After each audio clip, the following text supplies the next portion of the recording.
shit.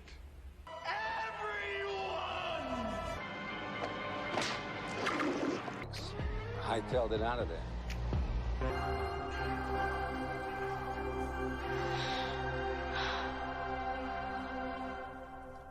Are you crazy? Don't go between them! Go between them! Are you crazy?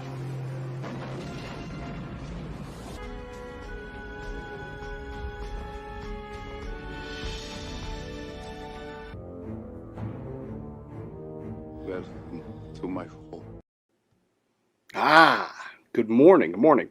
So grab a cup of coffee because we got a lot of stuff to talk about. And so I don't get sidetracked. I wrote everything down and I hope you can see me very well. I got a new camera and I should be looking at you like this, but I got the computer here. I have to get a new computer. And so I just was like, I'll just set up the new camera anyway. So once I get everything situated, I'll be looking directly at the camera in the future. But right now, it's going to be a little bit. So I might have to like take a minute to like look up at the camera because the old one I was using this like 4K webcam. It's supposed to be really good and I've always hated it. But going to this camera, I think it looks great and I hope it looks great for you guys. It looks like I have audio. So I hope my audio is good today. But as we're diving into today, what we're going to talk about is first time on 4K Blu-ray. There's actually one new Blu-ray that I don't think we ever had before, and we got fan favorites, cult films, things that just coming for the first time. So looking forward to that. We're going to dive into everything, and tomorrow we're going to do the member only live stream, 8 o'clock Mountain Time, my time. And because I should have done it last week, but Sunday was the first day, and so it's like I feel like the first Sunday after the Saturday live stream is perfect for those lives. And then next week we're going to do the fourth wall Zoom call, so we got that going on. And it's my birthday month, so this month I don't know. Maybe I should. I don't know if the camera's good. I don't know. It looks a little choppy, so I'm just making sure it's good. But anyway, so it's my birthday month. So next week, we're going to do the giveaway like we always do. But we're going to add a premium hoodie. And the hoodie is going to be from the new design. So it's these hoodies that I always wear, the shirts that I always wear. So we're going to do that. So we're going to give away a mug. We're going to give away a shirt. And then because it's my birthday month and we're doing the premium giveaway, maybe I should, can I switch this on the fly? Maybe it's trying to do 1080p. Let's see if I can do this. See if that's going to be a little bit smoother because it just seemed real choppy. It was trying to process like 1080p high definition, and I still, like I said, I need to upgrade this computer. But anyway, so I don't get sidetracked again. Birthday month, giveaway next week, and cup, the mug and the shirt like always. And then the new design for the hoodie, it's going to be a premium hoodie. That's going to be for everybody. So if you won something this year already, for my birthday month and Christmas, everybody is in for the premium drawing or whatever. So we're going to do that next week, and it's a new design for the new series. That's I'm enjoying that. So we're going to give away a hoodie for that. Then Wednesday. So last Wednesday I meant to upload the You Picked It series, and so it's something I've been watching movies that you guys recommended, things I've never seen. I've been picking them up. I've been watching them, and the software I use to edit the programs. It's a cloud-based server, so I pay for it monthly because my computer's older. I didn't want to upgrade a computer and have that and then have to pay for software. And so I was like, this is easy and convenient. Well, they went down, completely on Wednesday for like something like 12 hours, and then I finally gave up. And then somewhere in the middle of the night, it came back up. So that caused me to get, I'm going to get a new computer and maybe not rely on that cloud-based server anymore. So because of that, I pushed the You Picked It series is going to be this Wednesday. But I think I'm going to try to have it like the first Wednesday of every month. And so we'll do that. So that's going on. And then as we got into that, the fourth wall Zoom calls next Sunday. Birthday month stuff. Oh, this is what I'm watching this weekend. So always I ask you if you guys want to participate in the community and show off what you're watching. Definitely do that because I've enjoyed that. So a few of you have done it, And so you have access to the community. Just there's just a little button. You go into the community page, you click community tab, and then it takes you. You can upload whatever you want, basically. And so, I mean, obviously, YouTube has protections in place, I guess, but you can upload, what you're watching this weekend, and I've enjoyed that. So keep doing that, guys. And then if you haven't done it, give it a try. But then this is the stuff I'm going to be watching this week. And I've been picking up a lot more VHS. And so if you actually have a box of VHS just lying around that you don't want to throw in the trash or just donate, you could always send it to the P.O. Box, because I am picking up a lot more VHS than I ever have. Before, I was just picking up like things that I wanted to watch or I didn't have in the collection. But now, because I'm doing this video rental store series, I am going back into, just nostalgia, like heavy nostalgia. So I'm picking up movies. Like I just recently grabbed these ones. I'm going to rewatch Wagons East. And this is one that I skipped out a long time ago at the video rental store. I finally saw it a few years ago, and then I had my thoughts on it. So I'm going to be rewatching Wagons East for an upcoming video. Now, here's a movie that, I'm not going to tell you all the themes of this stuff, but here's a movie that I remember from the video rental store era, My Life with Michael Keaton. I'm going to be rewatching that one this weekend. And I got a whole bunch of vampire films recently because, I do love vampires. And so this is another one. I'm going to be rewatching it, and it's Forsaken. So those are the VHS that I'm going to be taking a look at. And I mean, we say VHS now because like there's been DVD, a Blu-ray, and 4K, and it's been known. But like we used to always call them home video or tapes. And so it's just like I know it. Like it's just always like when I say VHS, like I know it's correct, but I always like feel weird about it because it was tapes. So I'm gonna be watching my tapes this weekend. And then I got a bunch of these other ones. So as this one here came up recommended like a couple weeks ago, but I had already ordered it and just hadn't talked about it. So I'm going to be finally watching this because I guess it's a sex comedy, but it's Radley Metzger's Score, the uncensored version. So I'm going to be watching that. And how I got turned on to this one is I've been trying to get Camille 2000, and this was recommended when I was looking at that one. So I didn't get Camille 2000. I got this one. And then shortly after I ordered it, somebody's like, oh, you got to check it out. So I'm rewatching that this weekend. And then this one here is something I remember like 100% from the video rental store era, but I have never seen it. And so if I have, like it might have been on TV at some point, I saw maybe bits and pieces, but I never rented this one, and it's Casual Sex. So I picked up the Blu-ray because it's another one that comes up sometimes. And so, yeah, I wanted to check it out. And then here's one that I do remember. I didn't realize that, I should look at the camera. So I didn't realize that it had a Criterion, and I guess the Criterion may be out of print now because I couldn't find it for a fair price. And then I finally found a used one on eBay that I thought was a decent price. Like it wasn't bad. It was actually cheaper than getting a brand new Criterion, so it worked out for me. But it's Sex, Lies, and Videotape. So this is the one that I love the slipcover because it looks like videotape grain there. But then it came to me, it says plastic. So it came to me and it's like a little broken right there. But either way, I got it for fairly inexpensive. And from what I understand, it's out of print. So getting a Criterion that I haven't seen it since my teenage years, I guess. This came out in 1989. I was a kid when it came out, but I know I saw this when I rented, when I worked at the video store. I rented it definitely. So revisiting that one. And then this is a movie I talked about. I said I was going to be getting it, and so I did. I pulled the trigger. It's a Fox title, a new movie that just came out, I think last year or whatever.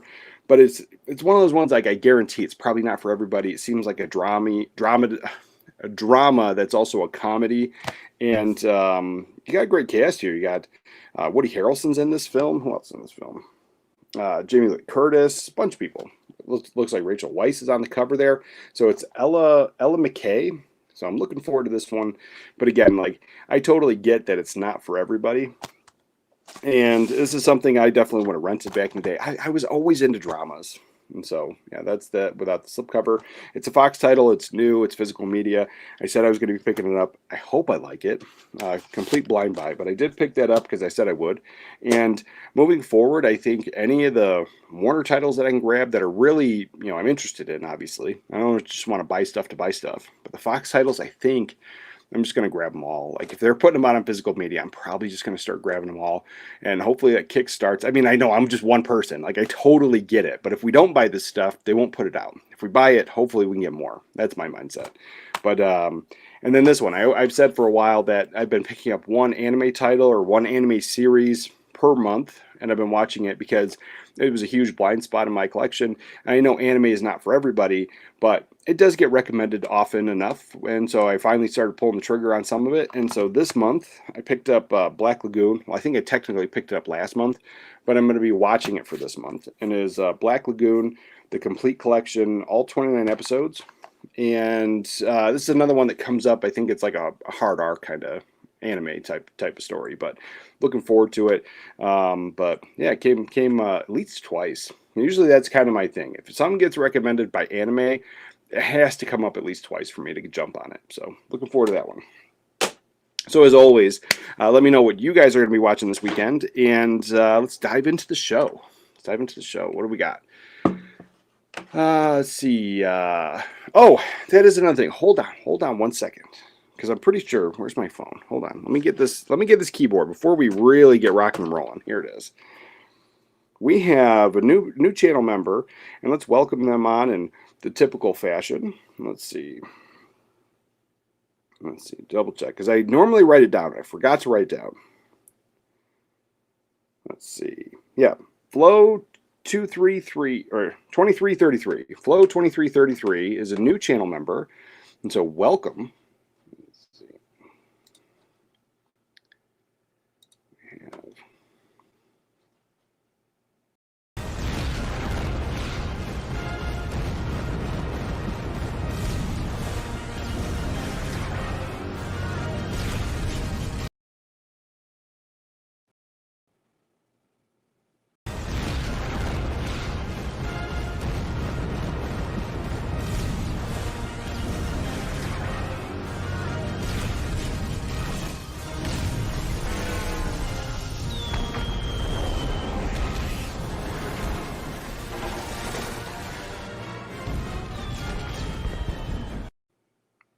Yeah, I don't know what happened. I clicked it and it just like, it was still my face and it was just paused. So like, I know it like seemed like I wasn't doing anything, but I clicked it and it wasn't playing. So it took a minute, but welcome new channel member, and always appreciate you. All right. And what do we have here? And Flow 2333. Hey mate, loving all the videos. Let's see. I made this super tiny, so I'm having a hard time seeing it now in this color scheme. Loving all the videos you're doing last week. In Face with the Red Heart, especially like the new video rental series, very nostalgia format with these movies. Yeah, so I love it too. So there's been positive feedback. Is that not everybody's watched that series, and it's going to happen every Sunday. I'm going to try to get it out exactly the same time every Sunday. And then I've just been enjoying it. I have a ton of VHS tapes, and I just want to share that. I worked at the store, and there's that. I'm going to tweak the format a little bit, but it's going to be the same. It's five tapes, 5 things. I'm going to tweak it a little bit because I love it, and it causes me to watch those films again, and then just that whole thing. I absolutely love it. Like that's. Was my childhood, but that's what started my movie loving journey. My physical media journey was the rental store and VHS tapes. So yeah, that's going to be consistently every Sunday. And looking forward to that. I'm glad you like it. And Protoss X, good morning. Hey, good morning, brother. Hey.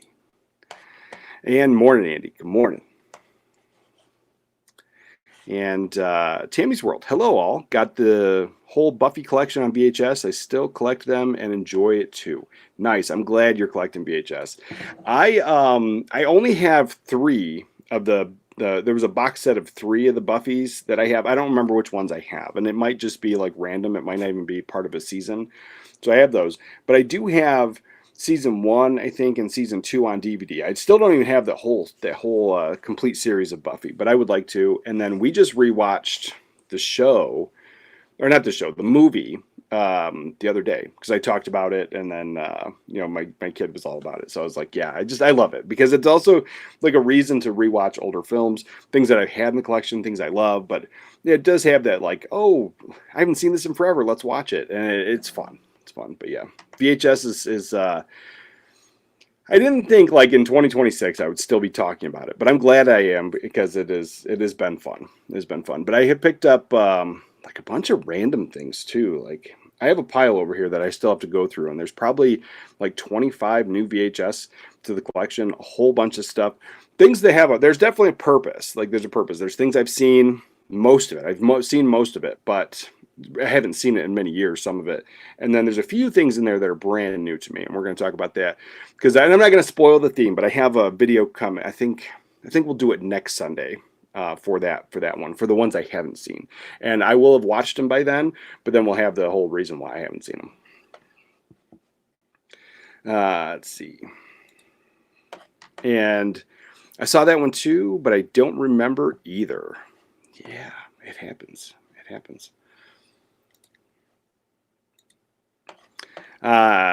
Did you saw the Today Show short video about the Gen Zs coming back in the VHS DVDs? Yes, I did. I saw that. Somebody, I don't know, it might have been you, because I made that video and it happened upon the same day. And so like, I don't have TV, I don't have cable, and I don't have any of that stuff. And so like, it was surprising that I'm like, oh, this is exactly the same day. And so somebody had mentioned in the comments, so I went to go look for it. I found, I don't know if there was a longer clip on the Today Show, but I found something on YouTube. And so I was able to watch that. And they focused more on like there was this one, like it seemed like they were saying it was broad, Gen Z's, it's coming back because of this, but the whole focus was on one restaurant owner that was, they had tapes and they were renting it out like a Blockbuster, and they even had like fake looking Blockbuster cassette clamshells made up for the restaurant to rent these out. And so it was interesting. But they made the blanket statement that it's all of Gen Z, and they only had like that one example. And so it's totally fine. And I liked it. And I'm glad that they did. I'm glad it's becoming mainstream, because especially with VHS, and I keep looking at here because like, that's where I'm used to looking with the webcam. So here's where I should be looking.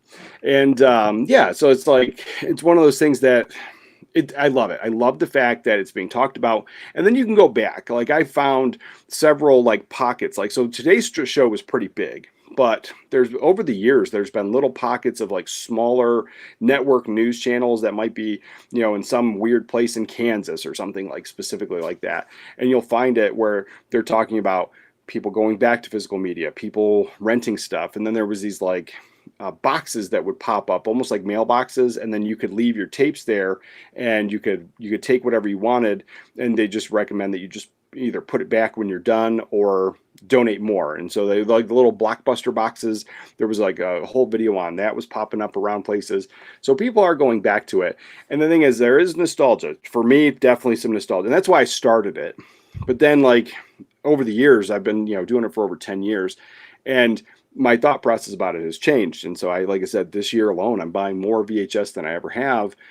But I used to only like look for it out in the wild, and like that was the best because it was the cheapest. But now I am pulling the trigger on some of those eBay stuff and things I want to have again. But because of that, because of the Today Show, because these videos are coming out, like I just see that more people are going to go, oh, this is valuable, and put like crazy prices on eBay. Like you can look, there's like I saw like a VHS tape, like I think it was a Disney clamshell. Somebody had a $25,000 asking price for a sealed. I was like, they printed millions of those things. Like, it's not worth $25,000. You can find them if you really want it sealed. I'm sure there's one available. But yeah, it's just like crazy stuff.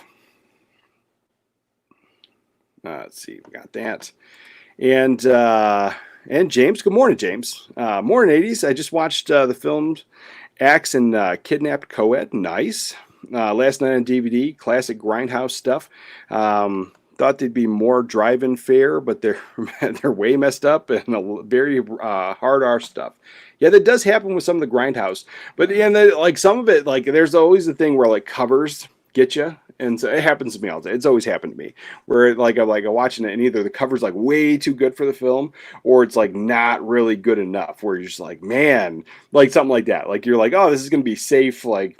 Perfectly fine, and then all of a sudden it's like, this is complete grindhouse hard R, and I didn't know I was watching this with my family, kind of thing. It's just like, it does happen. There was like the other day, and I don't remember what it was exactly, but it's something I had seen before, so I completely knew. And then it was like, it might have been on the weekend because my wife was home, And then my daughter was upstairs playing, and like something came on the screen where it was like, whoa.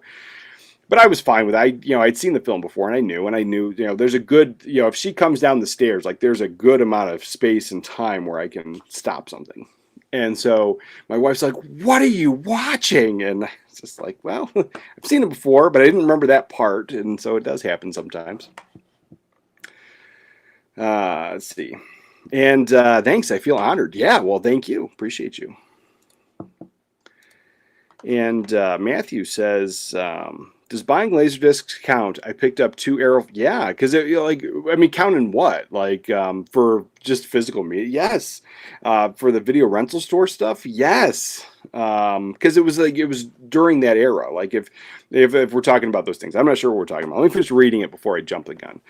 Does buying Laserdiscs count? I picked up 2 Errol Flynn movies, The Seahawk and The Adventures of Robin Hood. Also picked up the blue for Seahawk, but need Errol Flynn collection from Warner Archive. It totally counts. Like buying movies is buying. That's what it's all about. Like I've said before multiple times, it's never about the format. It's the movie. It really is the movie. And there are formats in my collection that I have. Actually, I don't think I have anything close by, but I have one I just picked up that on the VHS tape, it's a special edition that has like stuff that the Blu-ray I don't think even had. And like I know I got to double check my Escape from New York Blu-ray, but my Escape from New York VHS has like deleted scenes and commentary stuff like at the end of the film, or has I think it's like a whole different alternate beginning. I don't remember exactly what it is, but it had something, and I'm not sure. It could be on the Blu-ray. It probably is, but I kind of feel that it's not. And so,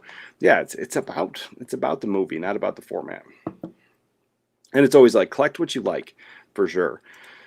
I have a ton of laser discs. I don't have a good way to display them yet. Because I'll get you in a second, Tammy. I'll get you in a second.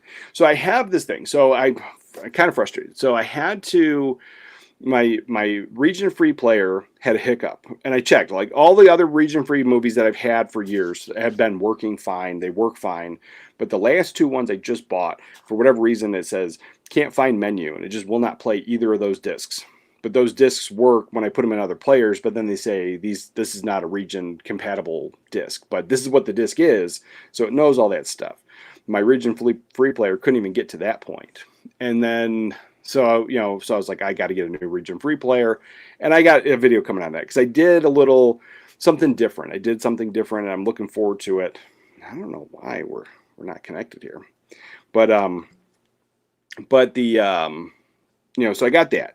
But the goal was to get a big desk. I've been working on this table that I got for my unboxings and for me to put everything here and then be able to talk about it. And I got this little table that can be folded up and put away.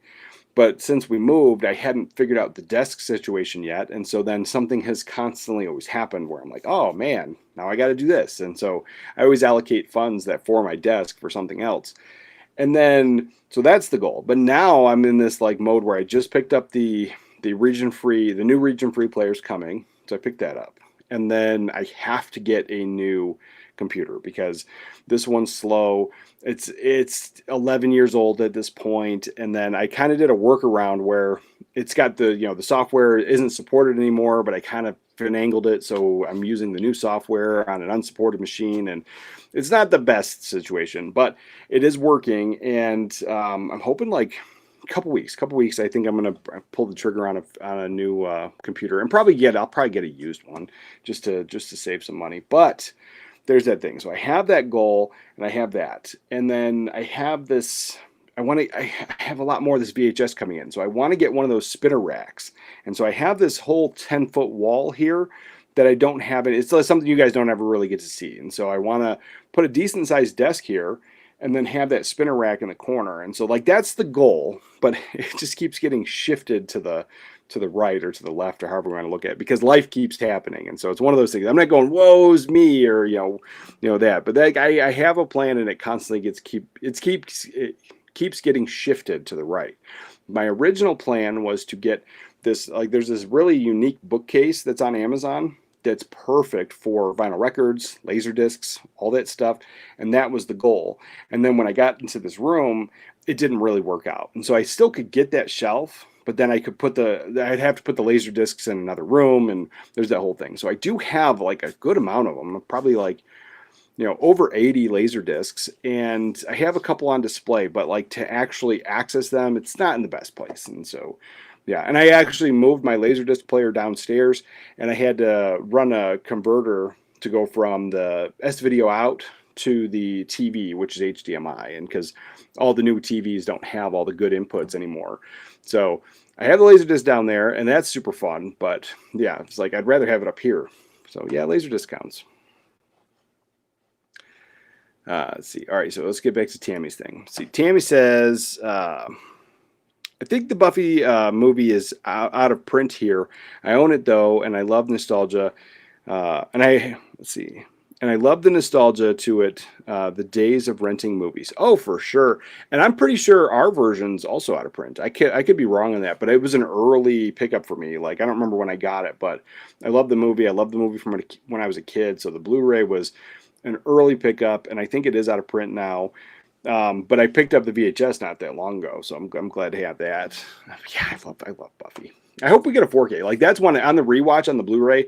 Like, normally I'm not like, we need a 4K and like having that kind of attitude. But there's been some lately where I'm like, man, a little bit of improvement. Like, and I think Buffy could use a nice new 4K restoration, a new scan, put it on 4K. I think it would be great. I picked it up a while ago and I talked about it, but I hadn't watched it yet. So I just watched last night, Bring It On. And I had the Blu-ray forever, and I picked up the 4K. The 4K is amazing, and I've said a million times, I've been turning off my Dolby Vision for a long time. I did have it left on from when I watched Ace Ventura last, and I watched it. It's amazing. It's amazing. And I turned it off to double check, and in the very beginning, you have Big Red, and her hair is all red, like normal, natural, like a natural redhead. When the Dolby Vision's on, it pops, it looks really sharp, all the colors, everything looks great.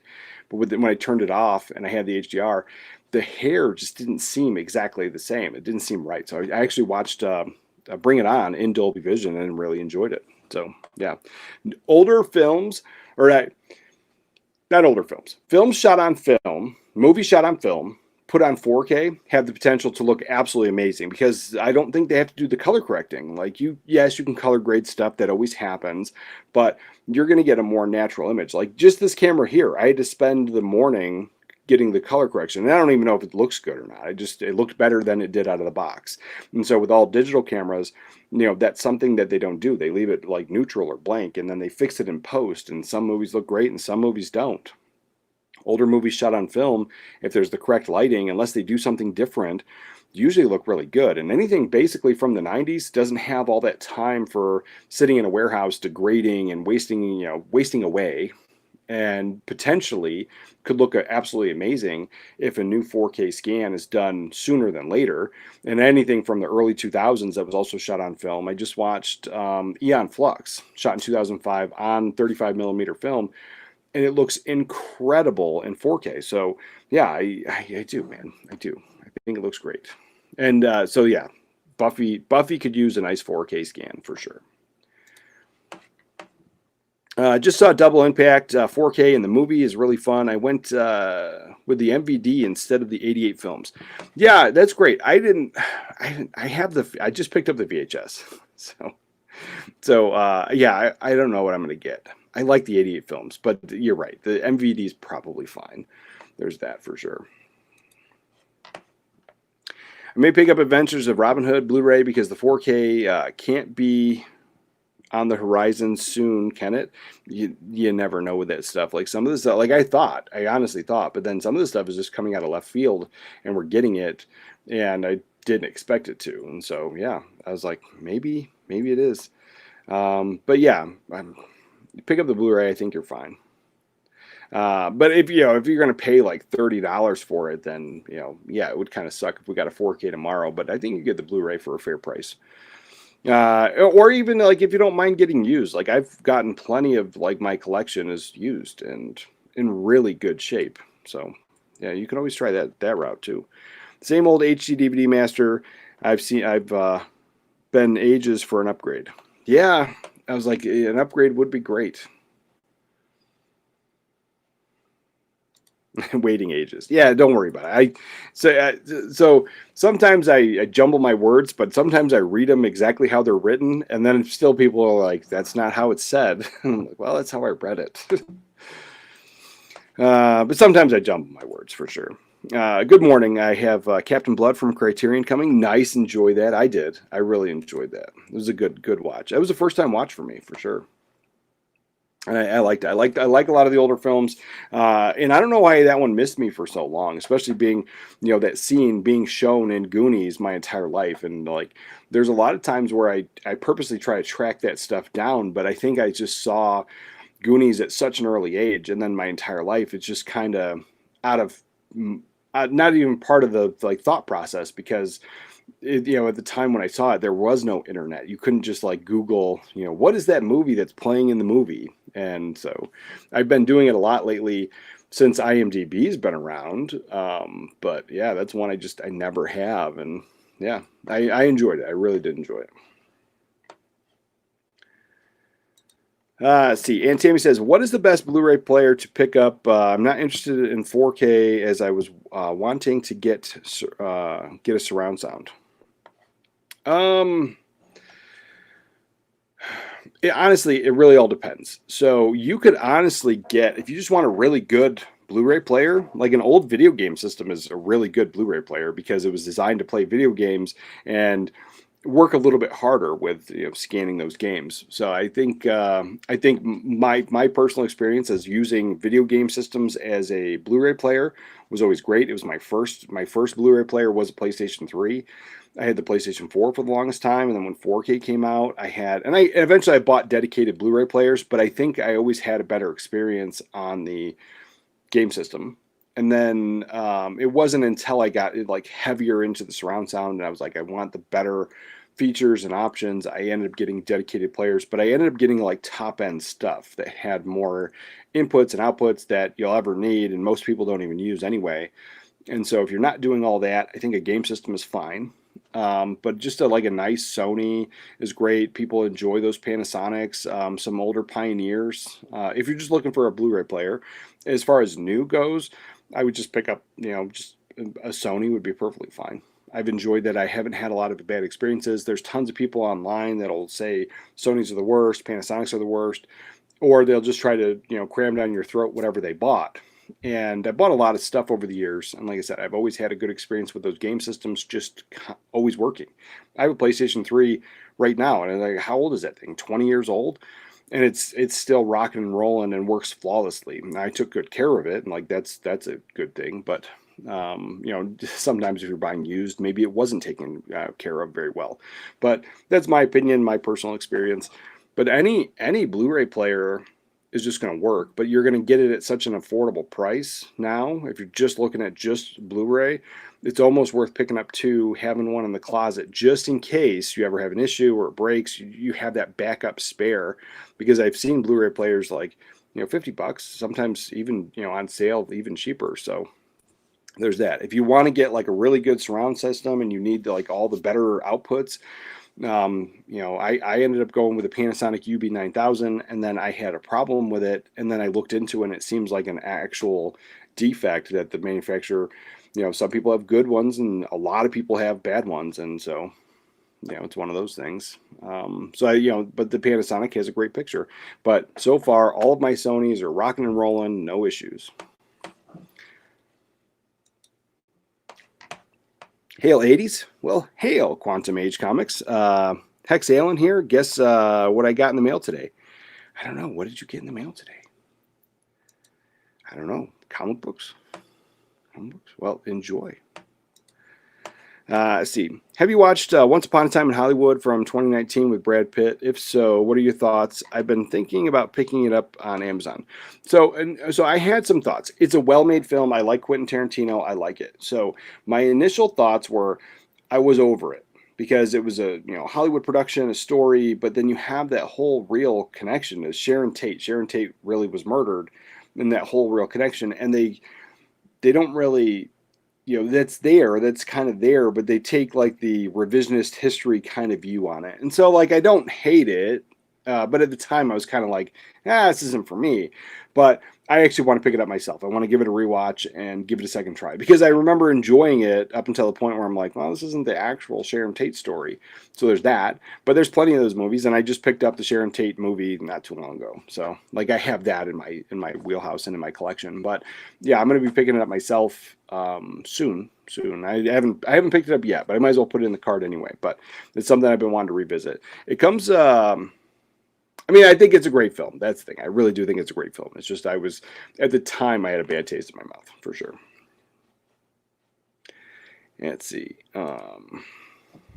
Is that true that, is that the one that has Pee Wee Herman and Christy Swanson? Yeah. The Buffy movie.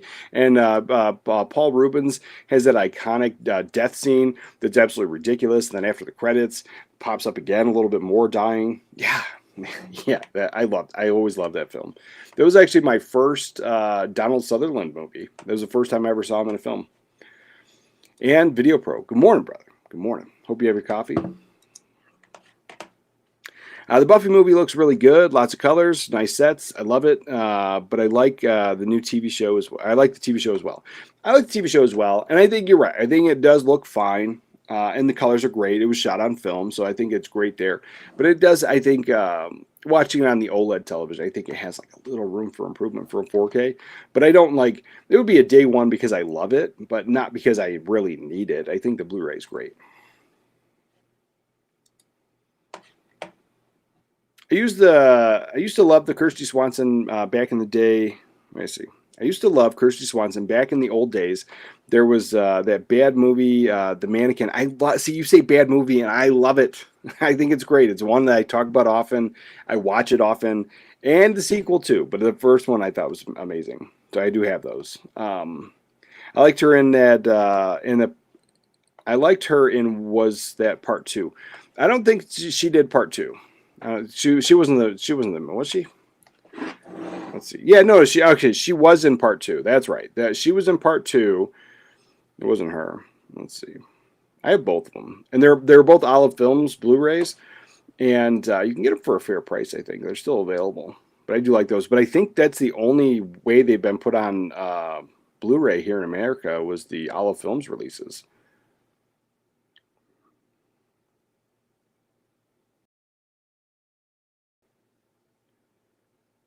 Yeah, it was Kim Cattrall was in the first one. That's right. Yeah, Kirsty Swanson was in the second one, and I always liked them. But then when I was a kid, I was like, "This is not the same. It's not the same girl. It's a different story." But they're saying Part 2. I remember being a disgruntled kid because like the continuity was off on that film. But I say, to this day, I still watch them.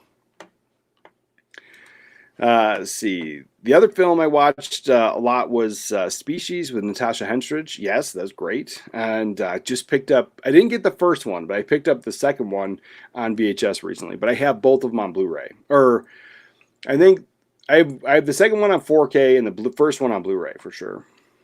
The 90s was different and more than 30 years ago. Yeah. Yeah, the 90s was great. There was a whole, like, it comes up often. Like, there was a whole thing about the 90s and growing up in that time period. Like, and I'm not the first to have this idea, but it was like everything about it, everything that we talked about, everything entertainment was different.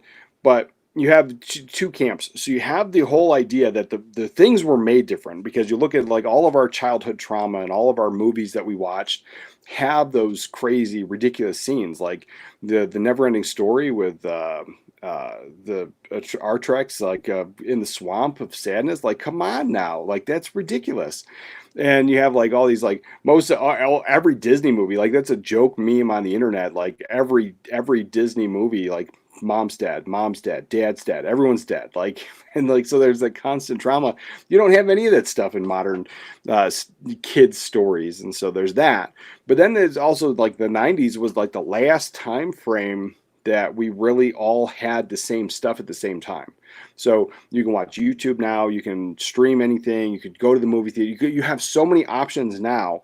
Back in the day, we were very limited. You had this new movie was coming out, everyone was talking about it, everyone went to go see it, you went to work, you talked about it, you went to school, you talked about it, you rented the same stuff. Tuesday was release day, you'd go to the theater, you'd go to the store and buy it, or you'd go to the video rental store and you'd rent it, and it was the same thing. Like around that same pocket of time, every week, every month, every year, people were watching the same stuff, and they were talking about it. The same routines of, these shows are on 8 o'clock at night on these channels, ABC, Fox, whatever it is.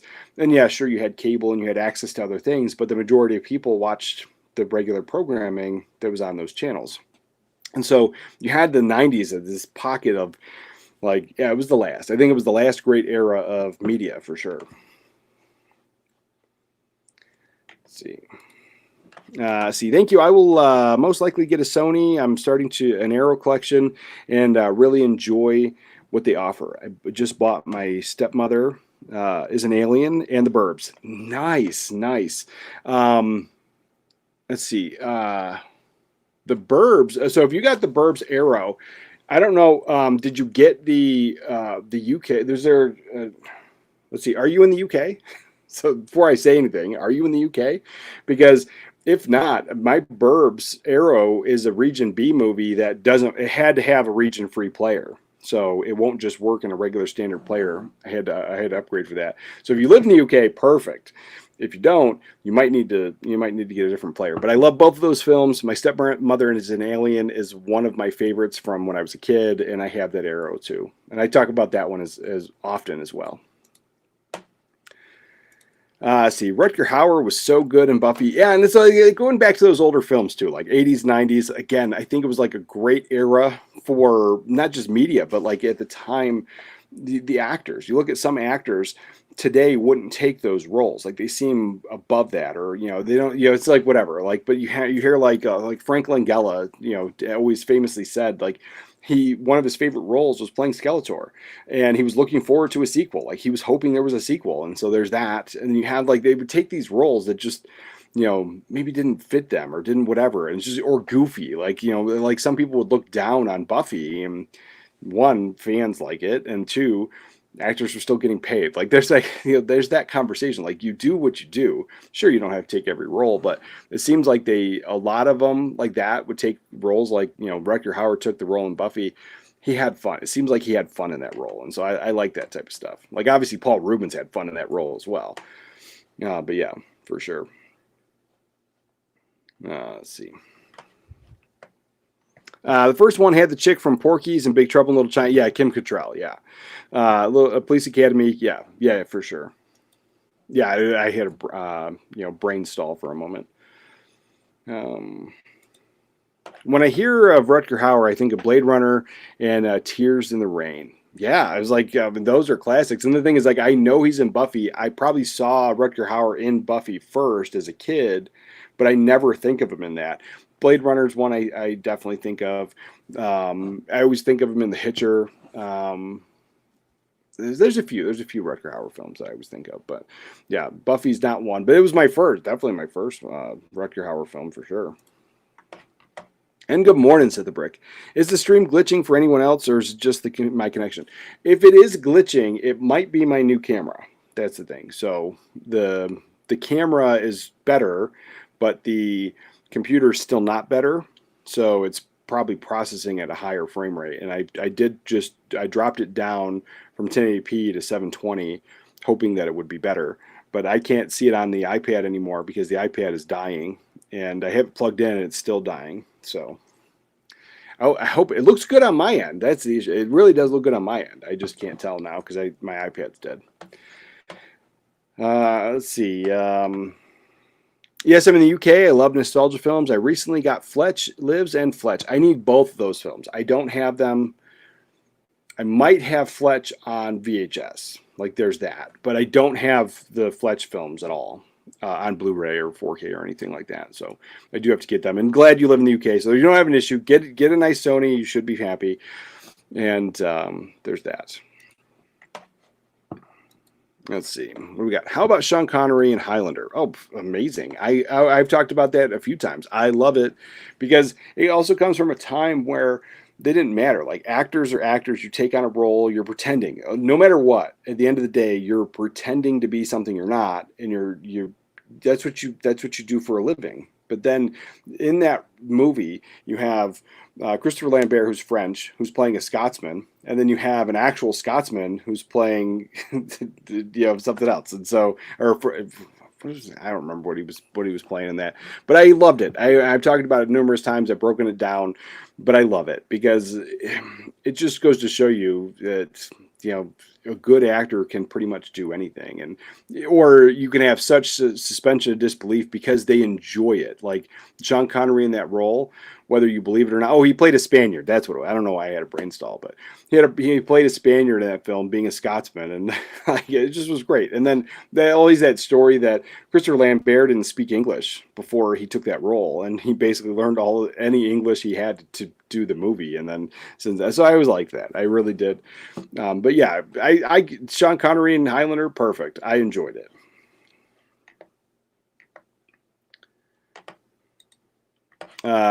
It's weird we don't have Buffy on Blu-ray. Oh man, yeah. If you guys don't have it, that kind of sucks. But we did get one here in America, but it's a Fox title now, so like it's one of those things that's probably going to be an issue.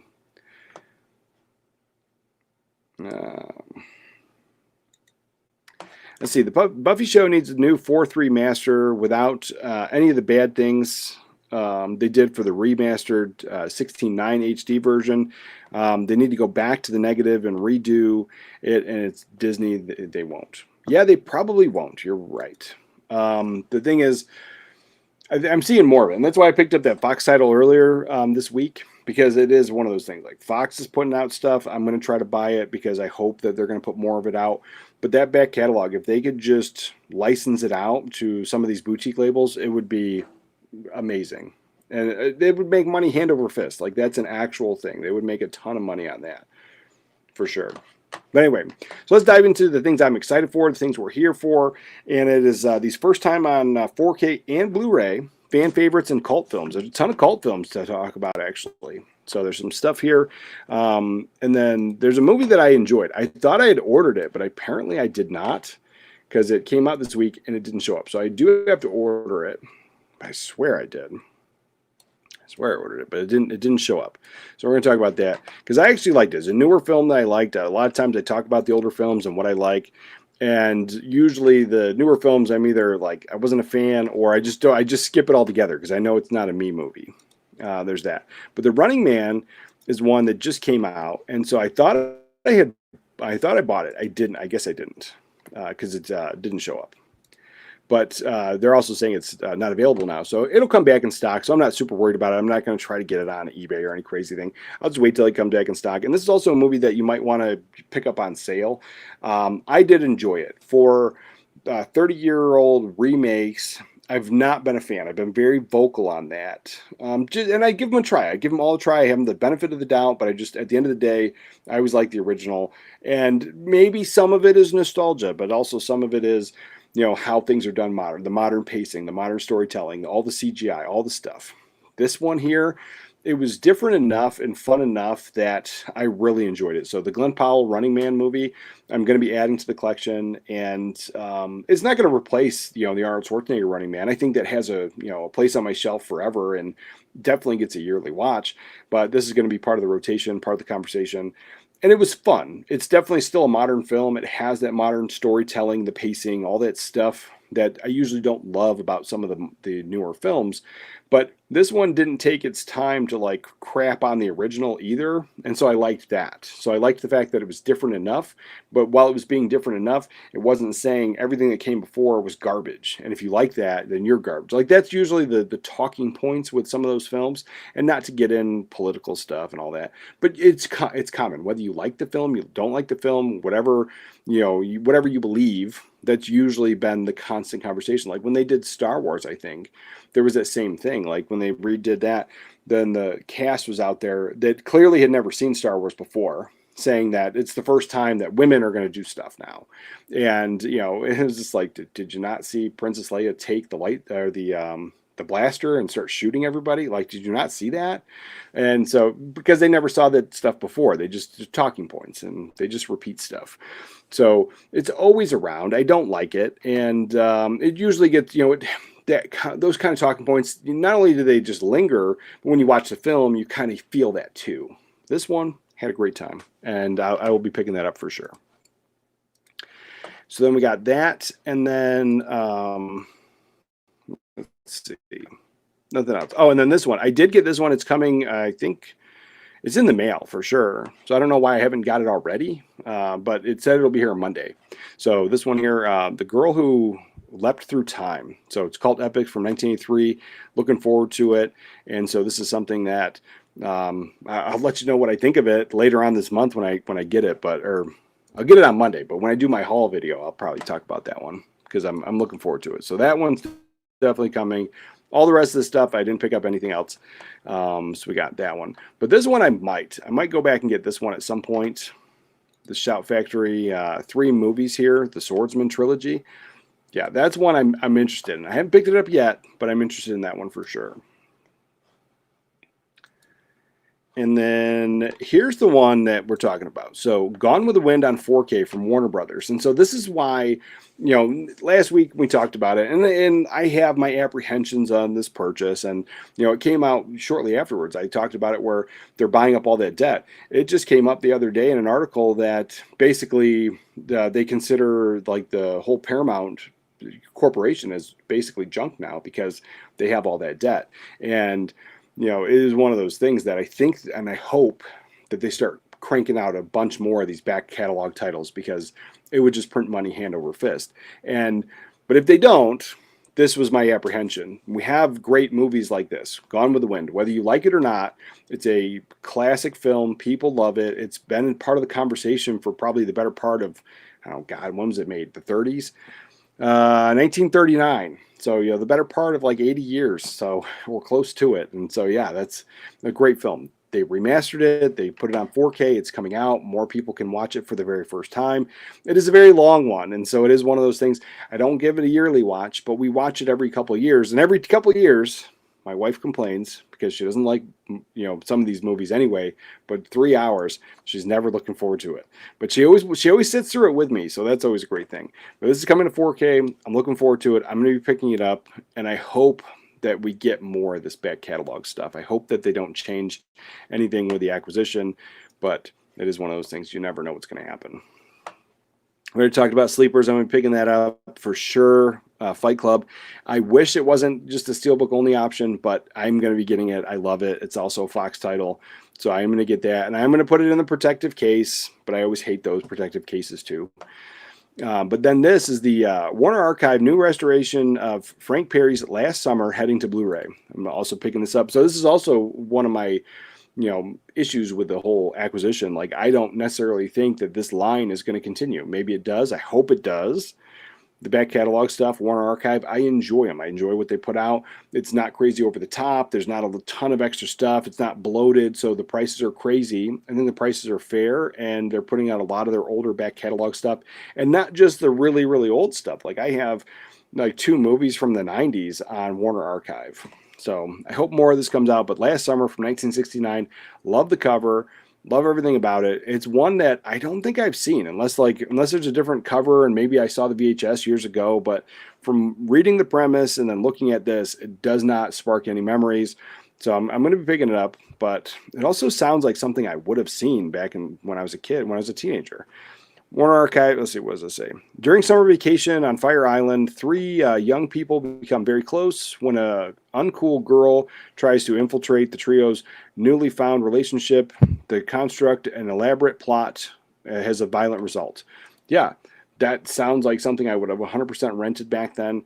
So maybe I've seen it, but I'm definitely going to be picking this one up for sure. Last Summer, and I love the cover. I love everything they do. So yeah, that's definitely going to be picking up for sure.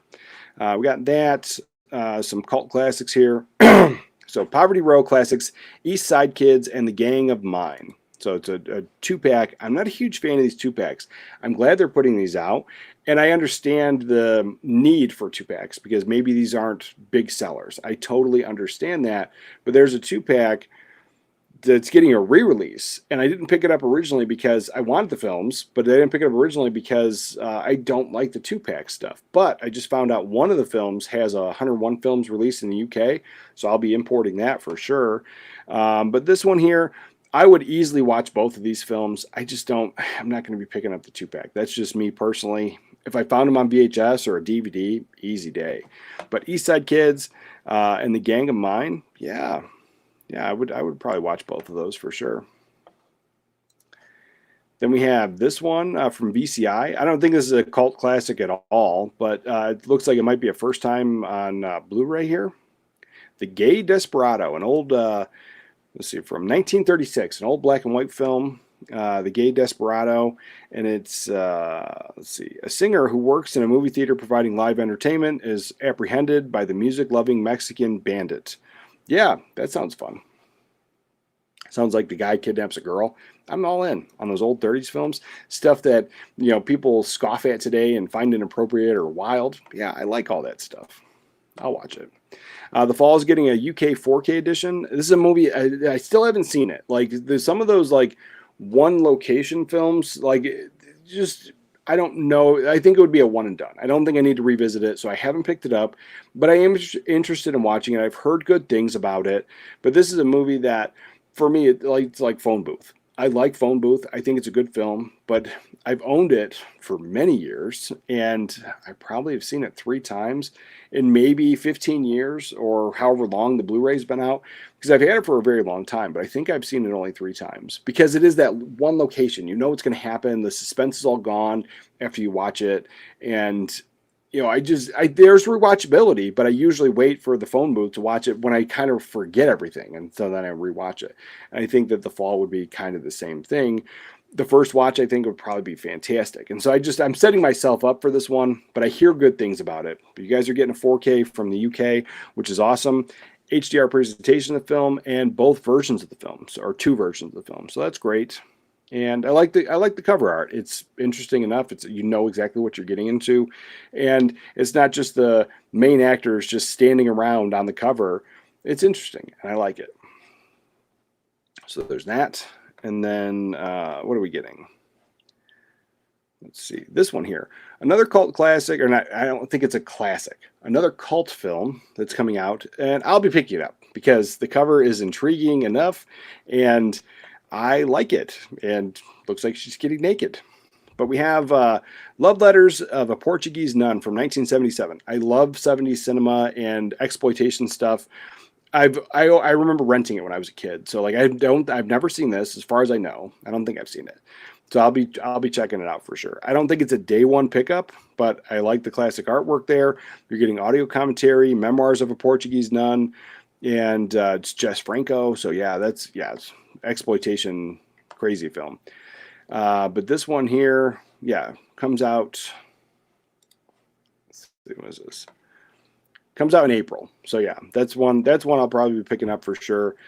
And it does come with a slipcover of the original pressing, so anything after that won't have a slipcover. And I know people do collect that stuff. And I haven't picked up any of the Delirium films, so that would probably be my first.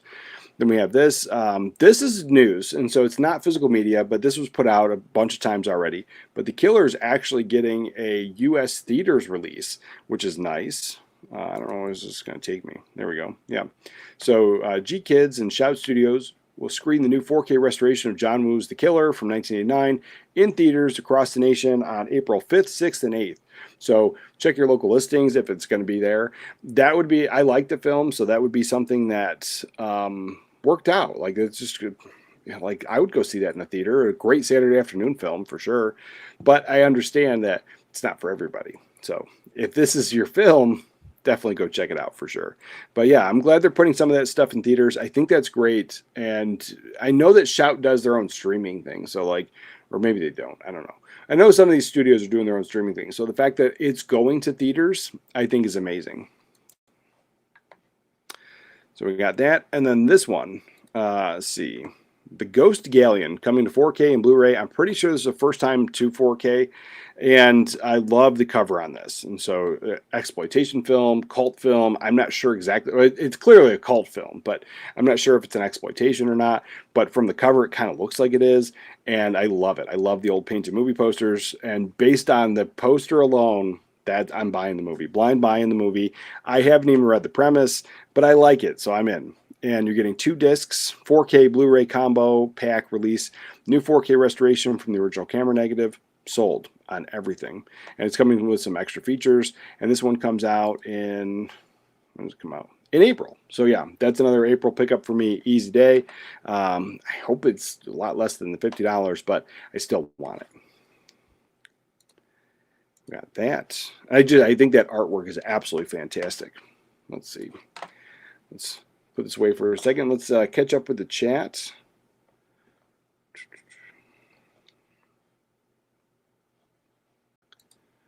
And Matthew says, these days you are lucky they upscale at all. And if the music is in the original music, most of the times it is not. Thank goodness for remaster of Star Trek and let's see, I don't know, TOS. I can't process that right now. From the film, negatives are outliers. Yeah. Oh, yeah. You're not always going to get a new full remaster, but sometimes those upscales I think are great. And then when you go back and look at it, anytime there was an upscale, it seems like the Blu-ray or the what came before was really good for what it was. And so it's a small slight uptick. So then a remaster would be a small slight uptick from that. And so it does create that thing, but sometimes it is like, hey, if it's out of print, you can't get it. It's hard to get. They're putting it out, and it is an upscale. I will still buy it, and if it looks good, it looks good. And like that's where I lie with it. But I would appreciate the restoration. I would appreciate the new remasters. I totally get it. All right, we got that. Let's see. Wicked for Good is out Monday, as it has been held back in the UK. Can't wait to get it. Well, good. That's one we enjoyed the first one. It took me a while. I finally got it. My kid and I watched it. We loved it. And so the new one, we got to see the new one still. But I'm glad you're getting it. I dislike remakes on principle, but I dislike remake sequels or requels even more.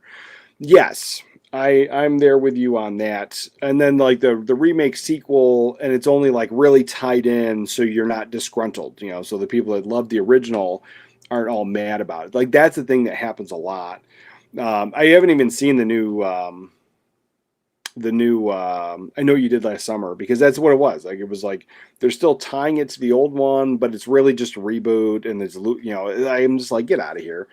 I don't like that stuff. But I'm telling you, I went into The Running Man negative, and I went in with a bad attitude, and I left happy. I enjoyed it. Like halfway through, I texted TJ, and I was like, man, I love this film. I'm going to be buying it. And so that's why I thought I bought it already. That was the thing. Like I was like, I'm going to be getting this day one, and it never showed up, and I don't have it. So,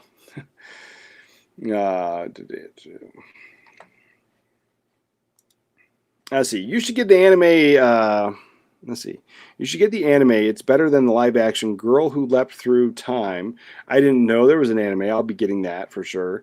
I'll check it out. I'll definitely check it out. And if it's because some of my favorite animes have been based off of, there have been movies I enjoyed, then they were based off of an anime, and going backwards, finding them, I've enjoyed the anime. So yeah, I'll definitely pick it up for sure.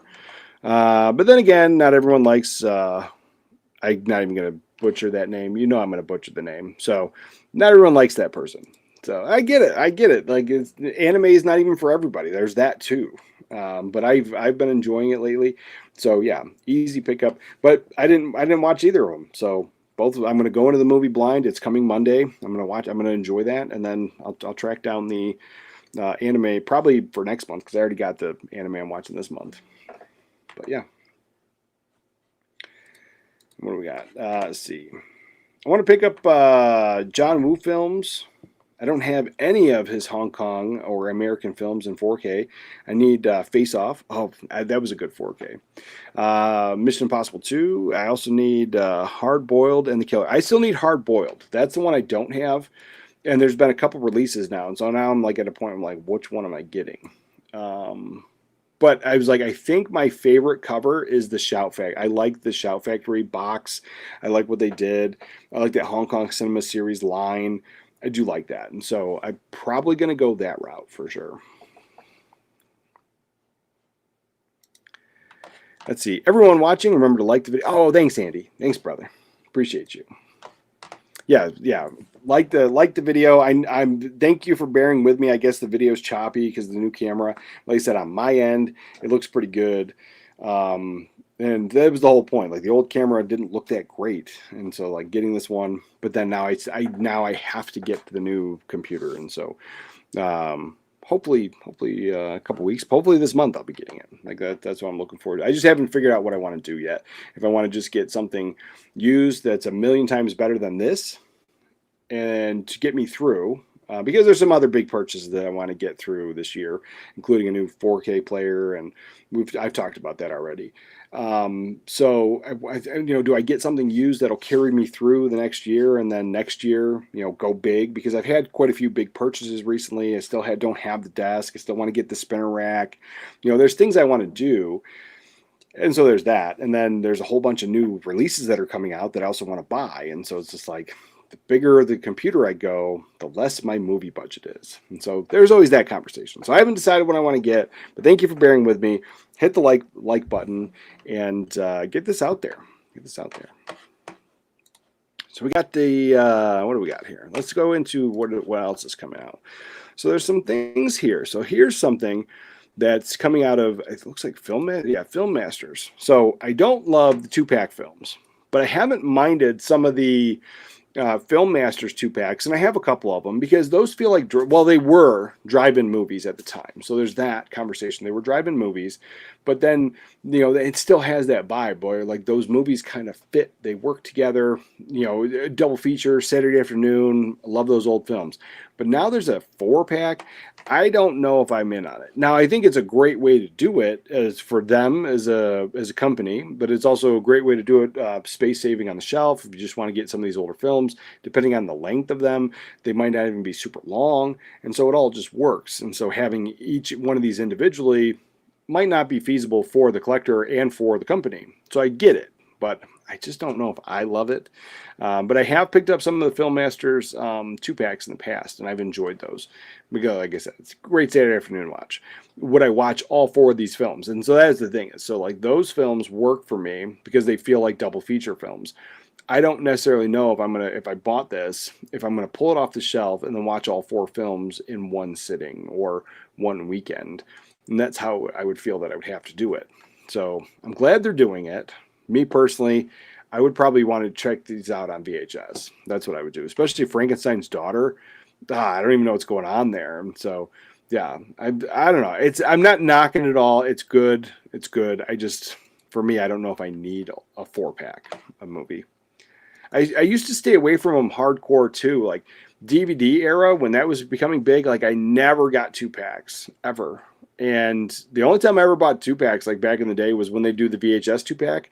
But they literally took 2 VHS tapes in their original cardboard packaging and just shrink wrapped them together.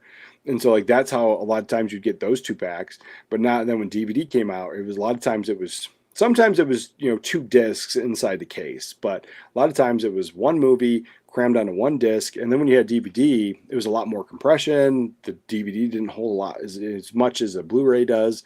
And so you also had that aspect. Yeah, so I stayed away from it, but I get the reason why these exist. But you're getting Frankenstein's Daughter from 1958, Giant from the Unknown from 1958. You're getting The Brain from Planet Aros, 1957, and Monster from Green Hell from 1957. So it's coming 2 discs, so 2 films per disc, some artwork. It's one of those things. I don't know. I like it. I'm glad they're doing it. I'm glad they're putting these old films out. I don't think I could pull the trigger on it. What do we got? Mysterious Gaze of the Flamingo. So this is one that I don't know if I need it, but it's something that it seems like it's a foreign film. Comes out in April. Now, let's see. Yeah. It was a newer film. It came out in 2005. So this is a newer film. I don't know if I need it, but I also, usually I check out something if it was a Cannes film thing. I check them out. I don't own a lot of Cannes film movies in my collection. And off the top of my head, I can't recall of any. But this is one that I would probably watch it once. I don't think I need to buy it. So we got that. Then here's one that I'm excited about because I don't have any Ultraman stuff in the collection, but I remember being a kid and once in a while, not always, once in a while, this would be on like a Saturday or Sunday afternoon, and we had rabbit ears back then, so it was not even like that. It was just like tuning in the rabbit ears just right to get the right channel, and then something like this would pop on. And so I haven't watched a ton of the Ultraman stuff, but I had a few times when I was a kid, it would just be on TV. And so I have some good memories there. And so this is something I could pick up easily. This is a 2-pack film. So, it's a complete series. So the Ultraman Toward the Future and Ultraman The Ultimate Hero, complete series. So that's something I might pick up. Interested in it because I haven't seen the Ultraman stuff in a very long time. Now here's something. I have this VHS floating around here somewhere. I think this is a first time to Blu-ray, and so Sony's putting out Something's Gotta Give. And no, I don't have this on VHS. I rented this when I was younger. Our family rented it. When did this come out? 2003. So I wasn't much younger. I was graduated high school by then. But I'm pretty sure I rented it. I think my mom wanted me to rent it, and I remember bringing it home because I know I watched it. But then it was a movie. I think Jack Nicholson was like all about like older or younger women. He was dating younger women, and then eventually he gets with Diane Keaton. That's who it is. Gets with Diane Keaton, and then she's older. She's his age, and so it's appropriate. And so there's that. I'm pretty sure that's the film I'm talking about. Let's see. Divorced successful playwright Erica Berry has given up finding and fulfilling romantic relationship when her beautiful young daughter Marion visits the family. Oh, that's right, because he's dating the daughter. That's right. Yeah. That's what it is. And so they hate each other at first, then they like each other. I enjoyed it. I was in my early 20s when that film came out. So we got that. Yeah, first time. I'm pretty sure first time to Blu-ray here in America. Maybe ever. But yeah, gonna be picking that one up for sure. Because I think I thought I had it, but now that I read the premise again, I don't have it. I haven't seen that in years. So we got those. Then we got more cult films. This is coming from Shameless. Tinto Brass, Miranda heading to Blu-ray, and it's got a risque cover for sure. But Shameless Restored Edition. So Shameless Screen Entertainment is out of the UK. I haven't had any of their films. The few that I have wanted to get have gone out of print and are sitting on eBay for like $300 or $400 and I just can't. I really can't. And so I don't usually think of them when their releases come out, but it's something I've been wanting to pick up for a while. Some of these Shameless Entertainment, they do a lot of exploitation films and things that just aren't for everybody. But yeah, very risque cover on that one. And it's, exploitation. It's exploitation type film. There's that. So I might be getting it. Let's see. And then that one. This is one that I'm also excited about. So this one, I don't think I've seen it. Maybe I have. But this is one that seems fun. So 1984, starring Paula Poundstone, Chris Elliott, and it's a sci-fi comedy. So this one's let's see, what was it? Let's see. Hellbent on search for a stolen radio transmission, space princess that he's been pursuing while he and his alien minions meet their match. I'm all in. So whether I've seen it or not, I kind of feel that I have. But if I haven't seen it, this is going to be a day one pickup. I'm looking forward to it. It feels like a fun sci-fi cult film for sure. It's one that I don't think anybody's ever mentioned or recommended ever. So yeah, it's one of those things that I don't know. But then maybe, depend. Let's see. What is it? Let's see. I got something from Arrow. Of course. All right. My Arrow video is coming on Monday.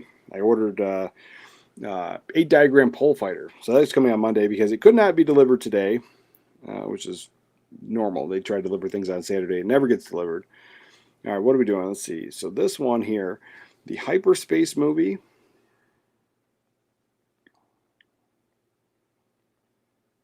Space.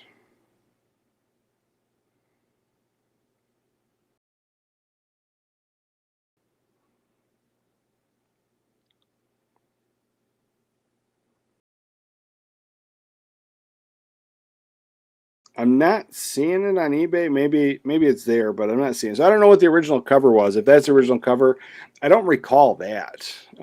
But it sounds fun. I'm looking forward to it. So yeah, you're getting that. And this one comes out, and it comes with looks like a short film, plus the horror short, The Fright Before Christmas, and it's a 3D director's cut. I was like, I don't have a 3D television.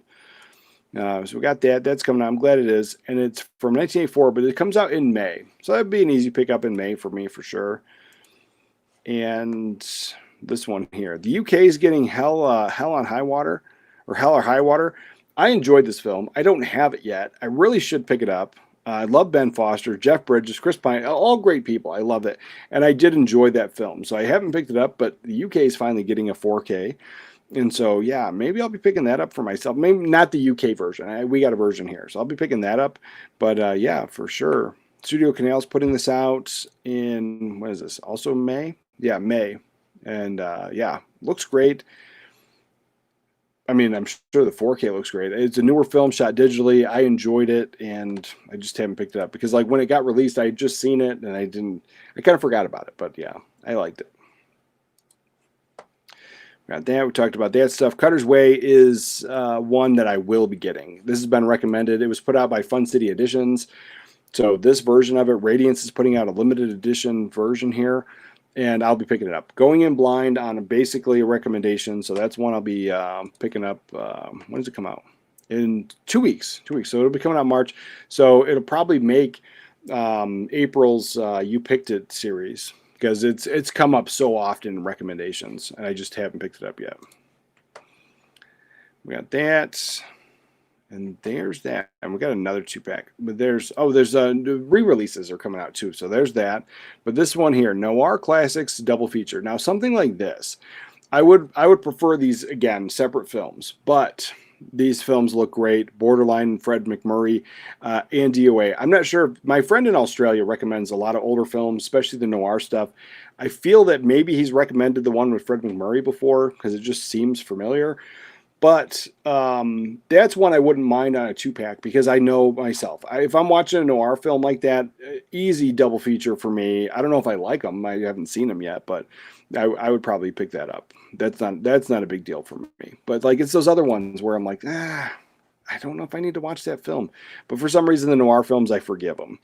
Now we have, let's see, what is this? Kiss Before Dying. We talked about that. I'm going to be picking it up anyway. I'm pretty sure I've seen it though. We've got, let's see, Legion of the Dead. Was this something I wanted to talk about? 2001. I don't think I've seen this one. Unearthed Classics is putting out Legions of the Dead from 2001. So I don't feel like I've seen it. It was an early 2000s film, so I might have. Cover seems interesting. Satan's Army Walks the Earth. I like vampire films, so I mean, I might have seen it. Nothing about that seems familiar, so I'm not sure. I have to watch the trailer and then get back to you on that one. But there was a thing here, and I can't find it. Where was it? There's a whole bunch of re-releases coming.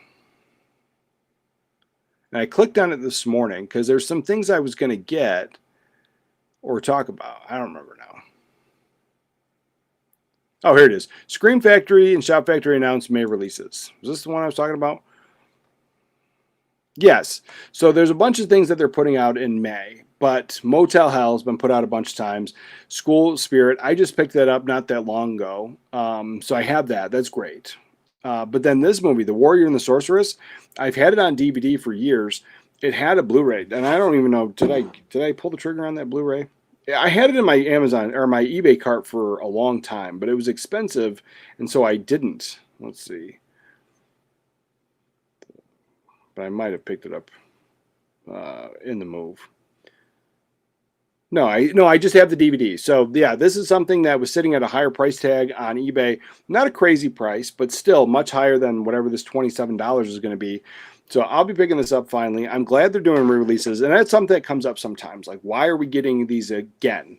And I get if they do a new transfer of something and they put it on a Blu-ray and it's from a 2K or a 4K scan and it looks really good. They put it on a Blu-ray and then within the year they're putting out the same movie on 4K. I feel that that's kind of cheap and disingenuous. But when stuff goes out of print and the studios put it back out, it's not a lot of money for them to put it back out, but it puts more money into their pocket so they can do more for us. And not everybody bought that film. So if it's something you want to get, you're not beholden to the flippers on eBay and paying a crazy amount of money for it. So something like this, I mean, yeah, there's plenty of films I would love for them to put re-release, but this one, I missed out on it. I just have the DVD. A re-release, that's going to be an easy pickup for me. Glad it's coming out. And then, yeah, I have School Spirit and I picked it up on eBay, but it was used and I think I got it for like $17. So I didn't overpay for School Spirit either. But I'm glad it's coming out again. I'm glad it's getting a re-release because people that didn't pick it up don't have to get one on eBay. And that's great. But this one here is another one. I missed out on it and I'll be picking it up. So Demon of Paradise. I love the cover. Big fan of that old movie monster stuff and schlocky films. So coming out in May from 1987, I'm going to be picking that one up for sure. And so there's a bunch of things in here. And then there's the 2-packs. Now here's where, my thought process on the 2-packs. But this is the one that I wanted way back when. And so Cloris Leachman, Crazy Mama. So this is a movie that I wanted for a while. Then I see this 2-pack here, and I'm like, well, I can get both of these films.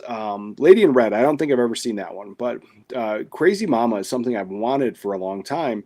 And I could find the VHS or a DVD, but I found out 101 Films put this out on Blu-ray, so I'll be importing the 101 Films version of this. But also, if you don't want to get that, you want to just get these films, I'm glad they're putting them out again. So there's that. And I'm pretty sure that was part of the re-release thing. I think that was too. But those are being put on re-release. Motel Hell, I don't have in the collection. So if this is not a steelbook, oh, it is a steelbook. So I'll be missing that one again. So I want Motel Hell, but I don't have it because every time I try to get it, it's always on steelbook. So there's that. And then Snowpiercer, it was mentioned earlier. They're putting out the 4 seasons on one case there, $80. If you love the show, that's awesome. I remember enjoying the movie. I didn't watch the show. I didn't have it. Whatever it was on, I didn't have it. So $80. I think it's a fair price for a whole complete collection like that on a newer show on Blu-ray. I think that's fair. But obviously, if you do wait, it will go on sale. If everybody waits, then they won't put the stuff out anymore. So I do hate to say, wait for it. But if you don't need it day one, then obviously wait for a sale. There's that one. And then this is one that I'm really into. So we have I Love Maria 4K from Hong Kong Cinema Classics. I absolutely love it. So this is going to be an easy pickup for me and also a high recommend. Let's see, what do we got? And then this is something, The Haunting of 4K. So I don't know if this has been put out before, if this is completely new, but this is also something that I'm interested in. From 1963, something I've never seen before. It's been put out on Blu-ray. You can get it for $10. If you just want the Blu-ray, you just want the film. The Blu-ray is probably fine, especially on an older film. But yeah, this new 4K restoration is probably what I'll be picking up. Can I pull these up? No, I can't. Let's see.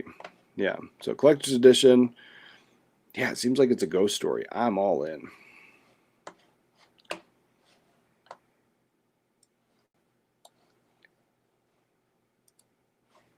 Let's see. So this one says, an anthropologist with interest in psychic phenomenon takes two special selected women to Hill House, a reportedly haunted mansion. Okay, I'm all in. I've seen The Haunting. Now that I say that, I've seen it. I don't have it, but I need it. So yeah, picking that one up. And then they remade that one too. But yeah, I've seen that. I've definitely seen it. So yeah, that's what's coming out. And so yeah, I'm all in. And I'm glad some of those are getting re-released for sure. And then did I have, before I close out of here, Let's see. Is there anything on Twitter we're going to talk about?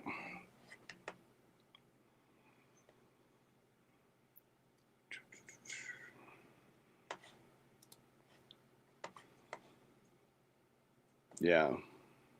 Let's see. I totally want some Jackie Chan films, like Police Story Trilogy. I want Rumble in the Bronx in 4K. Oh, man. I saw Rumble in the Bronx in the theater. That would be an easy pickup for me. I don't have it yet, but I would pick that one up. I never thought we would get Super Cop and all. I wish Bruce Lee set from Arrow wasn't so much. Yeah, I did pick it up. I did get that on sale, but yeah, it's like it is expensive. Let's see. Oh yeah, Twitter's eating up my resources. I'm gonna turn off Twitter. All right. So I was gonna pull up some stuff because I thought there was something on Twitter that I wanted to talk about. From those people were saying that these are coming. Let's see. Talked about that. The Bride is coming on 4K. That's one I haven't seen. So I do like Frankenstein. I do like The Bride. This is a newer movie, a different take. There's some liberties, it looks like. I don't dislike it. So I'm interested. I don't think I need it day one, but it's something I would like to see. Jesse Buckley and Christian Bale. You probably can't go wrong. Moneyball. I have it on Blu-ray. I watch it every now and again, so I don't know if I need it, but it's getting a 4K. And what I do love about it, see who is this? Is this Sony? Let's see. I think it's a Sony disc. Yeah, it looks like Sony. What I do like that they're doing is the slipcover has the banner, the big ugly banner, the 4K Ultra HD digital. That's whatever. But the actual disc does not from there. So that's awesome. I love it. And like the cover art there without the ugly banner, perfect. So I'm glad they're doing that. So I might get it eventually. I don't need it day one. You know, I do want to rewatch it at some point soon. So maybe I'll wait and maybe I'll get it. But again, it's one of those things I know that I've had it for a while. I bought it used, and that was great. It was a nice pickup. I bought it used, but I think I've only seen the film three, 4 times tops. And so, yeah, to upgrade to a 4K on a day one for that movie that I know I'm not going to watch all that often, I'm going to wait on that one as well. But I'm looking forward to it. Oh, I put away Twitter. I was talking about Twitter. There's that. The Steelbook, and I'm not a fan of Steelbooks, but the artwork on the Bride Steelbook is pretty sharp. It's kind of plain, the etching of their face on each side, but then the interior's got the bride, on the table being put together, I guess. That looks fun. So that stuff's coming out this year. I'm getting Robin Hood Arrow video release, so I'm getting that. And the Phantom 4K from Kino Lorber. This is on order. And then my friend in Australia also loves the Phantom, and so I'll be sending him my Blu-ray. He doesn't have 4K. He didn't get into 4K, any of that stuff, but he just recently got into Blu-ray in the past couple of years or so. So I'll be sending him my Blu-ray of the Phantom. I'll be upgrading that. And then this is one. So I love Scream. And the first one, I think the first 4 are fantastic. I have the 2 newer ones. I haven't seen the latest one there.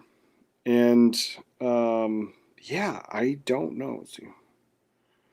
I don't know how I feel about it. So this box set here, and there's also a Ghostface little tchotchke thing. I don't need that. But I don't know if I need this box. Oh, the box set is just the movie with the tchotchke. Okay, then I definitely don't need it. So that's coming out. So you're getting that. And yeah, I don't need that. But I would get it. I would get it. It also has a nice looking steelbook. I haven't seen Scream 7, but I don't know. There's some political stuff going on with that film. The actors and actresses, and then you have they've spoiled who they're bringing back and all that stuff. And so I haven't seen it. I haven't heard any spoilers. I want to watch it. I love Scream, but I'm telling you that first 4 solid films, I love them. I've always loved 4, and then any of the ones after that, I've just felt like they were cash grabs. And I've watched them. I bought them. And I've watched them again. So there's that. But I almost feel when I watch them, I personally feel that they're fan films, or, like people that love Scream made these films, not but they're part of the same universe, if that even makes any sense. And that's how I look at those films. And so that's how I have enjoyed those. But it's those first 4 solid films. Those get a rewatch every single year. And some of them at least twice a year.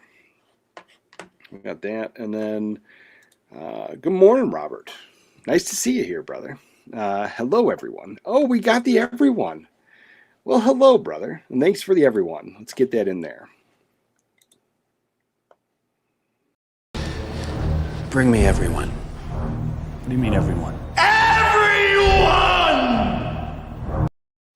Yes, everyone. Let's see. Back to the chat.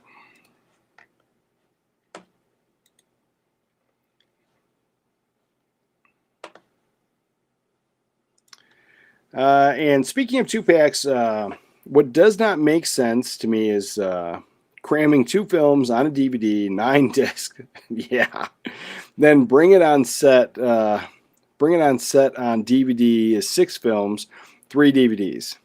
I can't complain for $6. Can I have the 4K of film 1? Yeah, for that money, I don't think you can complain. But yeah, I would personally. I don't know if all those other films are worth having. I haven't seen them. There's that. So there's that. I can't voice an opinion on the rest of the films. But I have the first one on 4K, so like that's all I need. But yes, cramming them all on like that, no, it's not the greatest at all. I did that too. I got rid of what was it?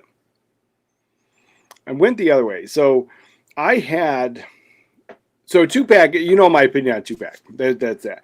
But then there was this thing like a while back where they would put out the unrated and a rated version of the films. And I don't know if that was their way to get people to buy both, or they really thought that people, some you might prefer the other version. That's total. I get that. But then, they might thought that like people would not buy the unrated version because maybe it's just too unrated. That's kind of how I always thought about it. But then I had the movie fired up, and I had 2 separate DVDs. I had to have, like, to get both films and be able to watch them, I had to have it. But then when the Blu-ray came out, both versions of the film are available on the Blu-ray, but the Blu-ray is a much bigger disc, and so there's no compression, or there, you don't notice anything. It's enjoyable. But before, like, having to have the 2 separate discs, that's a thing. That's definitely a thing. But having all of those, like all those films crammed onto those, no, that sucks. It's horrible. Kevin Smith, the He-Man, is getting a re-release in Steelbook. I bet that sells out again. The order is going for hundreds of dollars.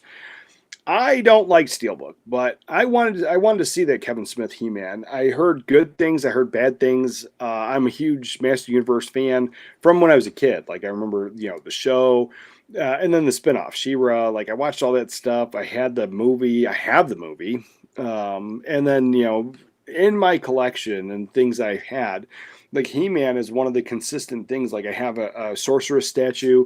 There's like a ridiculous, like crazy expensive statue on eBay that I missed out on. It was expensive to begin with, so now the eBay price is also expensive. And I want it, and it's connected to that universe. But I think I'm going to sell off some statues just to justify getting it, because I was like, I don't need all that stuff, and this is what I really like. So yeah, I didn't pick that up. I didn't watch it. I didn't have Netflix, but I've been interested. But every time I get interested in it, somebody's like, oh my God, that's horrible. And so I just don't. But what do we got here? Let's see. Last summer was Bruce Davidson's of Willard's first movie. They found a 35 millimeter film, and they're going to have a premiere with Davidson there in a few weeks. Nice. That's good to know. That's definitely, I'm glad they found it too. Yeah, I'll be picking that up for sure. Let's see, we got that. And I'm going now. Have a lovely evening, everyone. Yeah, well, thank you for hanging out, Tammy. Appreciate you. And Fallout 4. Welcome, brother. Welcome. Just watched Prime Cut for the first time in the past week. It was a surprisingly intriguing film. Yeah, Prime Cut is a good one. I enjoyed that one. I love 70s cinema, though, for sure. Let's see. And oh, welcome. Fallout just became a Fallout 4 just became a member. Well, welcome. Thank you for becoming a member. And let's get, bring it on. Where is this? Here it is.